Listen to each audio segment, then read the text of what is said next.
Hello everyone, SobQuaza here. The 20th season of Apex is coming to a close, and before the next season, with a new legend, the long-awaited broken moon map update, and more, it might be the right time to reflect and look back at Apex Legends Breakout.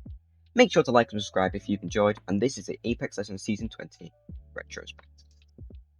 Before a season actually starts, there's always something to hype us up, i.e. teasers. There weren't any teasers. Honestly, while this has been fixed with Season 21's build-up, teasers are a massive part of building up the hype for a new season, and we literally got nothing.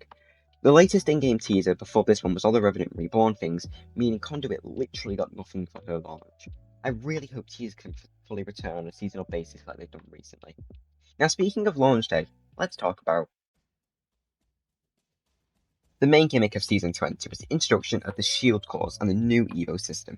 I'll be honest, going into Breakout with 11 or so seasons of game sense of Evo Shields and having to learn a whole new, quite complex system did concern me, but the Evo harvesters, caches and care packages, and all the ways of gaining Evo points through perks and other gameplay features made the game feel much more rewarding, especially when you're playing with coordinated allies. The game feels so much more team-based, and you can have your team even if you just run around opening perk bins or scamming survey beacons, you'll still be keeping pace with the sweats. It's also a very intuitive system, and while Apex is a complex game, even if we're talking from a Season 19 point of view, this system doesn't really overcomplicate it in a way that's annoying for veteran players. I do believe there should be a long tutorial section describing how perks and the shields now work though.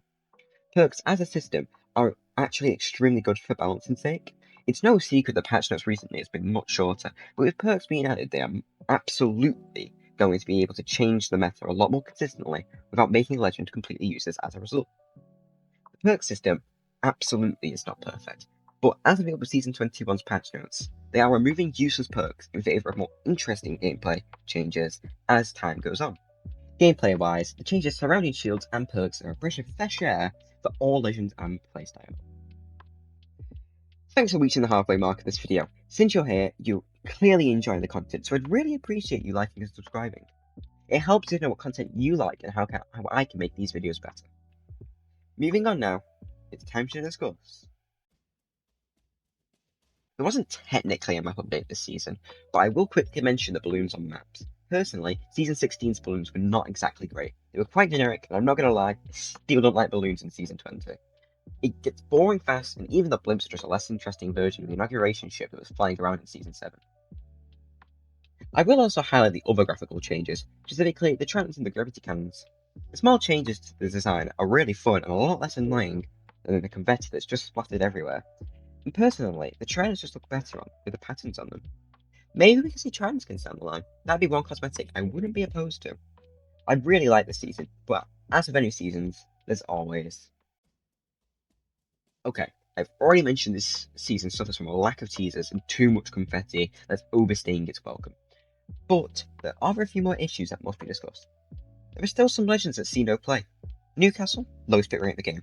Crypto, still so boring to play despite being one of the most hyped up legends on launch. I'm not even sure if Ballistic's still in the game. There's already so many video essays on the Apex artifacts, so I'll just briefly mention them. Not for me, Newcastle still needs an heirloom. Though, if I do get shards before his heirloom is leaked, then I'll just be buying the guitar and making it look like something Newcastle would use. But just like any heirloom, the guitar came paired with... There were 3 events this season. The Inner Beast Collection event was the debut of the Octane Heirloom recolor, and low ties aside, this was an alright heirloom. I'm not an Octane player myself, but it was okay. Not like the event mode, however. Inner Beast saw the Hunt as a brand new takeover game mode, until it wasn't.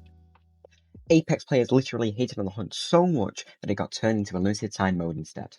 The 24 skins were all recolors, which caused many fans to hate this event altogether. Next on the list was the Shadow Society event. This was the main event of the season, introduced the highly controversial Apex artifact system, which I will not be covering here.